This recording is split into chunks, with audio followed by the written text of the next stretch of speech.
이번 시간에 읽을 책은 프란츠 카프카의 변신입니다. 여러 번역본이 있는데요. 그 중에 이재왕 씨가 옮겼고 루이스 스카파티의 사파가 들어가 있는 책입니다. 지금은 다들 너무도 조용히 지냈다. 저녁 식사를 하고 나면 아버지는 곧 안락 의자에 앉아 잠이 들었고 어머니와 여동생은 서로에게 조용히 하라고 주의를 주었다.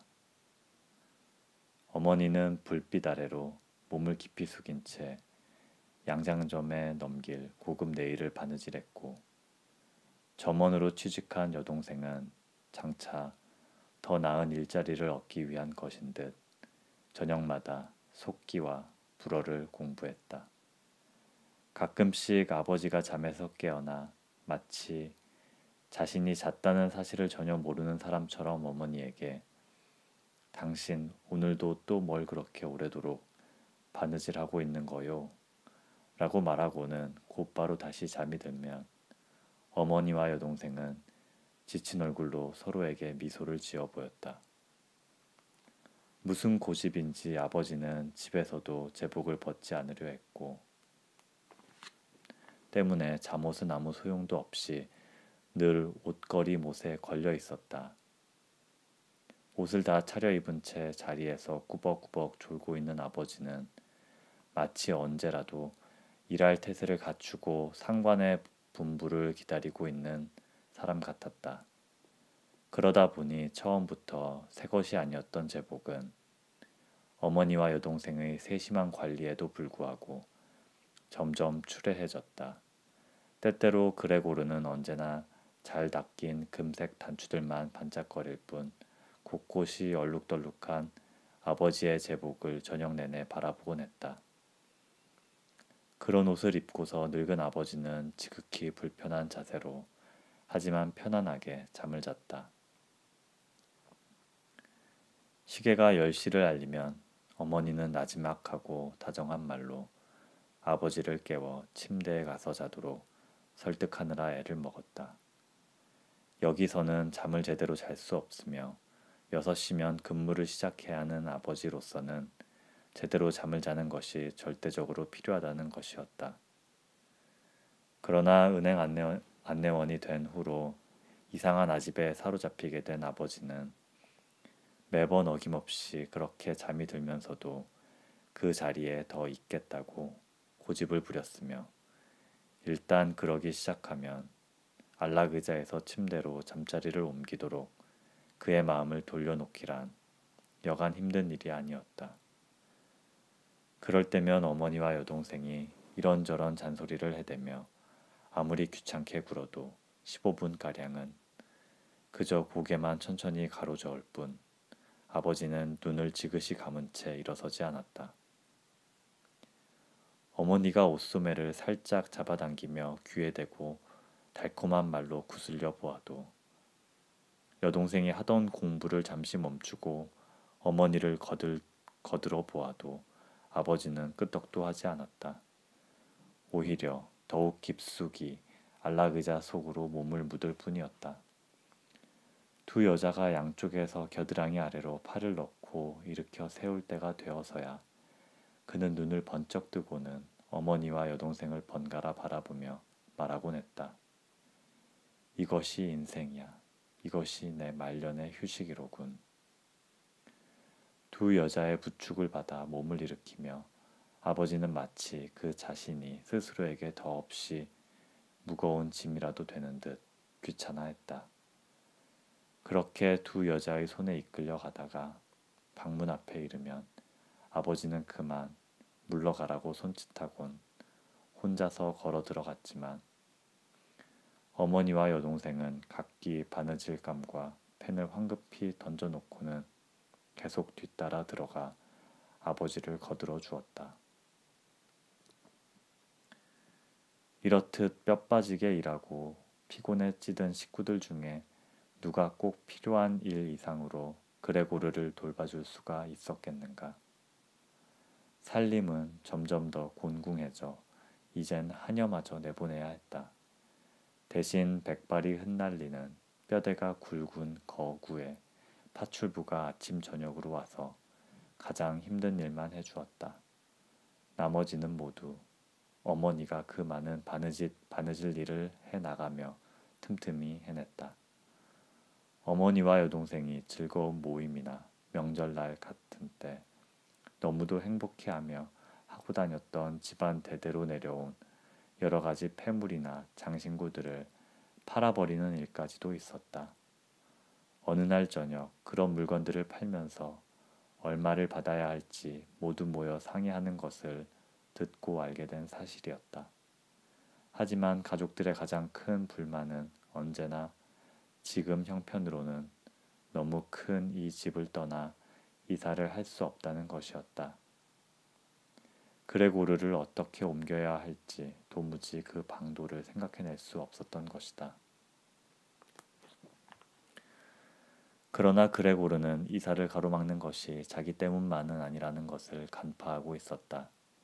그 자신쯤이야 적당한 상자에 집어넣어 숨 쉴 구멍 몇 개만 뚫어놓으면 쉽사리 운반할 수 있었을 테니까 말이다. 식구들이 집을 옮기지 못하는 진짜 이유는 오히려 완전한 절망감 때문이었다. 이제까지 친척들이나 지인들 가운데 그 누구도 당해보지 않은 그런 불행을 당하고 있다는 생각 때문이었다. 세상이 가난한 사람들에게 요구하는 바를 그들은 최대한 이행하고 있었다. 아버지는 말단 은행 직원들에게 아침을 날라다 주었고 어머니는 누군지도 모르는 사람들의 속옷을 바느질하느라 온 힘을 다 쏟았으며 여동생은 고객들의 요구에 따라 판매대 뒤에서 이리 뛰고 저리 뛰었다. 식구들에겐 더 이상 여력이 없었다. 아버지를 침대로 데려다 놓고 다시 자리로 돌아온 어머니와 여동생이 하던 일을 놓아둔 채 볼과 볼이 맞닿을 정도로 바싹 다가앉을 때 그러다 어머니가 그레고르의 방을 가리키며 그레테야 저기 문 좀 닫고 오거라 하고 말할 때 그래서 그레고르가 다시 어둠 속에 있게 될 때면 등짝의 상처가 새로 생긴 것인 양 욱신욱신 아파오기 시작했다. 그 시간 거실에서는 두 여자가 서로 얼굴을 맞대고 눈물을 흘리거나 눈물조차 말라서 식탁만 멍하니 바라보고 있었다. 그레고르는 며칠 밤, 며칠 낮을 거의 불면으로 보냈다. 때때로 다음번에 문이 열리면 옛날처럼 다시 자신이 가족들의 일을 도맡아서 해보리라 마음 먹기도 했다. 그의 머릿속에는 다시 오랜만에 사장과 지배인, 직원들과 견습사원들, 말귀를 통 못 알아듣던 사환아이, 다른 회사에 다니는 두세 명의 친구들, 지방 어느 호텔의 청소가 청소하는 아가씨, 스쳐 지나가는 아름다운 추억의 한 장면, 그가 진심으로 구애했으나 한 발 늦었던 어느 모자가게의 여점원 등이 떠오르기도 했다. 그들은 모두 낯선 사람들이나 이미 잊혀진 사람들과 뒤섞여 나타났는데 그와 가족을 도와주기는커녕 모두 하나같이 닿을 수 없는 사람들이었기에 오히려 보이지 않는 편이 좋았다. 하지만 그러고 나면 왠지 다시 식구들을 걱정할 기분이 아니었고 자기를 잘 돌보지 않는 것에 대한 분노만 가득 찼다. 무엇을 먹고 싶은지도 잘 모르면서 어떻게 하면 식품 저장실 안에 들어가 배는 하나도 안 고팠지만 자기가 먹을 만한 것을 집어올 수 있을지 그저 계획만 무성하게 세웠다. 여동생은 무엇을 주면 그레고르가 특히 기뻐할지 이젠 더 이상 생각하지 않았다. 그녀는 아침과 점심때 가게로 달려가기 전에 황급히 아무 음식이나 되는 대로 그레고르의 방에 발로 툭 밀어 넣었다가 저녁 되면 그냥 비로 한번 휙 쓸어냈다. 그가 음식을 맛이라도 보았는지 아예 손도 안 댔는지 손도 안 댈 때가 허다했다. 신경도 쓰지 않았다. 이제는 늘 저녁에 하는 방 청소도 이보다 더 빨리 할 수는 없을 듯 싶게 아무렇게나 후딱 해치웠다. 벽을 따라 더러운 얼룩이 띠를 이루며 쭉쭉 그어져 있었고 먼지와 오물덩이가 여기저기 널려 있었다. 처음에 그레고르는 여동생이 들어오면 특히나 표가 나게 더러운 한쪽 구석에 가 서 있곤 했는데 그렇게 함으로써 그녀에게 말하자면 비난을 표시하기 위한 것이었다.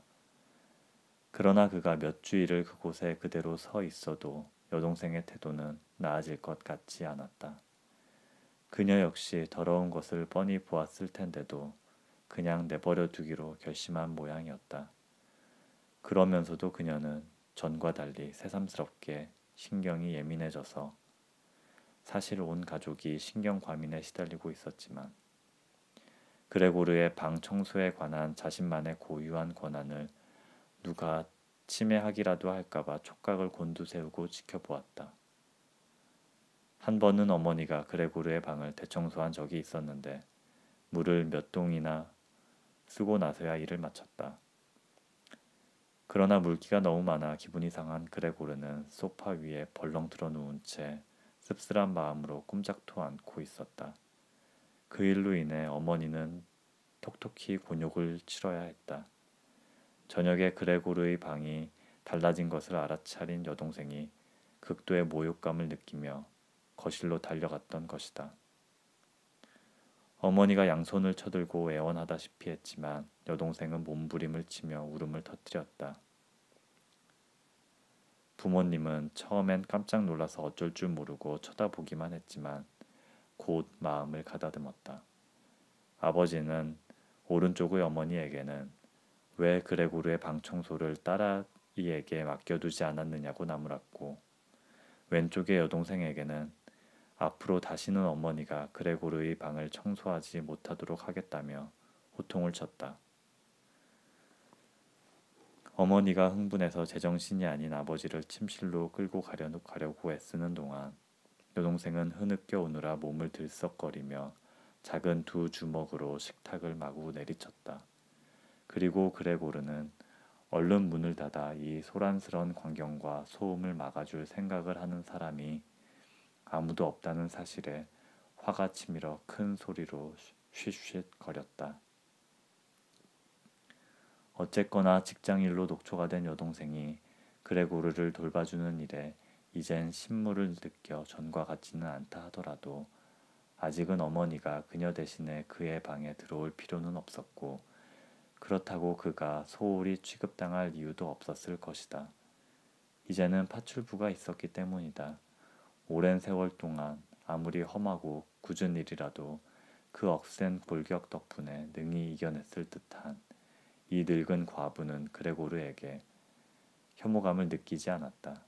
그녀는 괜한 호기심에서가 아니라 우연히 한번 그레고르의 방문을 열었다가 그를 보게 되었다. 화들짝 놀란 그레고르는 누가 쫓아오기라도 하는 듯 이리저리 내달리기 시작했고 그 모습을 보고 있던 그녀는 기가 찬 듯 아랫배 위에 양손을 포개 얹고 가만히 서 있었다. 그 후로 그녀는 아침 저녁으로 잠깐씩 문을 빼꼼 열고 그레고르를 들여다보는 일을 게을리 하지 않았다. 처음엔 이리 와보렴 우리 말똥구리라든가 우리 말똥구리 좀 봐요 등과 같이 딴에는 친절한 말을 건네며 그를 자기한테 오도록 불러보곤 했다. 그러나 그렇게 말을 걸어와도 그레고르는 아무런 대꾸도 하지 않았고 마치 문이 아예 열려 있지 않기라도 한 듯 제자리에서 꼼짝도 않았다. 이 파출부 할멈한테 제발 공연히 그를 방해하게 놔두지 말고 차라리 그의 방이나 매일 청소하라고 지시를 내려줬으면. 어느 날 이른 아침 벌써 봄이 오는 신호인 듯 거센 비가 유리창을 때리고 있었다. 할멈이 또 그 허튼 소리를 시작하자 분통이 터진 그레고르는 공격이라도 할 듯이 그녀 쪽으로 몸을 돌렸다. 하지만 그 동작은 한없이 느렸고 곧 쓰러질 듯 힘이 없었다. 그러자 할멈은 겁을 먹기는커녕 대번에 문 가까이 있던 의자를 높이 쳐들었다. 입을 딱 벌리고 서 있는 폼을 보니 손에 들린 의자가 그레고르의 등을 내리치고 나서야 비로소 입을 다물겠다는 의도가 분명했다. 그레고르가 다시 몸을 돌리자 그제야 그녀는 그러니까 더는 안 되겠지 하고 말하며 의자를 가만히 구석에 내려놓았다. 그레고르는 이제 거의 아무것도 먹지 않았다. 어쩌다 음식 옆을 지나가다가 장난삼아 한 입 물어넣을 때도 있었지만 그럴 때면 몇 시간 동안 그대로 물고 있다가 대개 다시 뱉어버렸다. 처음엔 그렇게 식욕이 생기지 않는 것이 달라진 방에 대한 슬픔 때문이라고 생각했지만 그는 곧 방의 변화에 적응하게 되었다. 식구들은 다른 곳에 마땅히 둘 수 없는 물건들을 이 방에 갖다 놓는 버릇이 생겼는데 그런 물건들이 이제는 많아졌다. 그 집의 방 하나를 3명의 하숙인에게 세를 주었던 것이다. 그놈에 보이는 이 남자들은 지나치리 많지 정리정돈에 신경을 썼다. 자기들 방은 물론이고 어차피 이 집에 들어와 같이 살게 된 처지이므로 집안 구석구석, 특히 부엌의 청결 문제에 사사건건 참견하고 나섰으며 쓸데없는 물건이나 더러운 잡동사니를 보면 참지 못했다. 게다가 그들은 3사람 모두 각자의 살림살이를 갖고 들어왔다. 그런 까닭에 많은 물건들이 불필요해졌는데 어디에 내다 팔 수도 없고 그냥 버리자니 아까운 것들이었다. 그런 물건들이 모두 그레고르의 방으로 옮겨졌다. 거기엔 부엌에서 쓰던 잿바지통과 쓰레기통까지 있었다. 언제나 바쁘게 서둘러대는 파출부 할멈은 뭐든 당장에 쓰지 않는 것이면 그레고르의 방 안에 던져 넣었는데 다행히도 그레고르에게는 대개 던져지는 물건과 던지는 손만 보일 뿐이었다. 할멈은 아마도 때가 되고 기회가 되면 그 물건들을 다시 가져가거나 한꺼번에 내다버릴 생각이었던 것 같다. 그레고르가 그 잡동사니들 속을 이리저리 기어다니며 움직여 놓지 않았다면 그 물건들은 아마 처음 떨어진 그 자리에 그대로 놓여 있었을 것이다. 처음에는 기어다닐 자리가 더 이상 없어서 하는 수 없이 물건들을 밀쳐놓게 되었지만 나중에는 점점 그 일에 재미가 붙었다. 그러나 그렇게 돌아다니고 나면 죽도록 피곤하고 서글퍼져서 다시 몇 시간 동안은 꼼짝도 할 수가 없었다.